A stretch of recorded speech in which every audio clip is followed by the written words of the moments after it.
The race for the cure to support the fight against breast cancer just over 2 weeks away. In the African American community, breast cancer cases are on the rise, but black women often struggle to talk about it. Susan Siman spoke to 2 survivors who are changing attitudes and lives. Gloria Ladson Billings and Frances Huntley Cooper are sorority sisters in pink trench coats in more ways than one. They're good friends, and they're both breast cancer survivors. Yes. I always call it my worst sorority. That's a good way to put it. Because the initiation is just hell. Right. Gloria is a vice chancellor in the UW School of Education. Frances is the former mayor of Fitchburg and currently serves on the board of Madison College. Both women were blindsided by a breast cancer diagnosis. I was 44 years old. I was actually making my way to Madison. We were driving across country.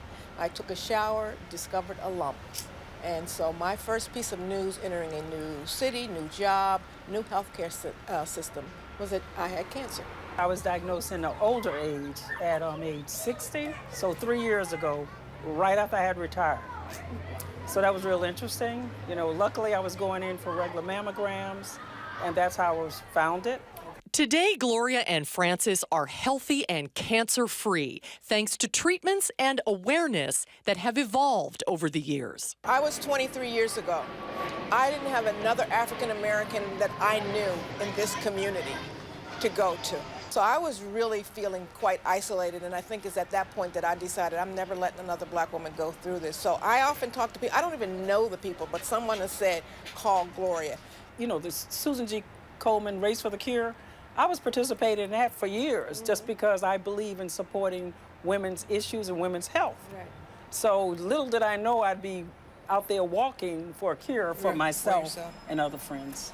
For African American women, the risk of getting breast cancer is lower than for white women, but the risk of dying from it is higher. We're more likely to have that BRCA gene, so we have a more aggressive form of breast cancer that often ends in death.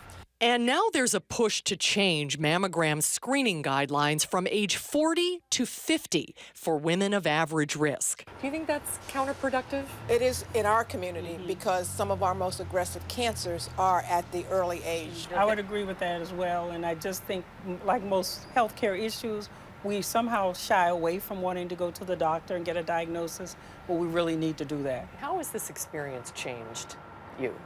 For me, you know, I never thought it was going to happen. So, but I always had faith, you know, to move forward and know that you can get through this. This is the very best thing that ever happened to me. Really? And people, their eyebrows go up. But I said, you don't understand how I reoriented all of my priorities. Once I'd gone through and got on the other side of this, I realized this was another chance for me.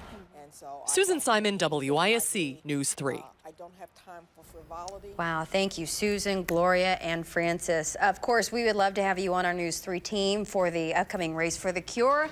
It is on May 30th, and you can sign up at ComenMadison.org.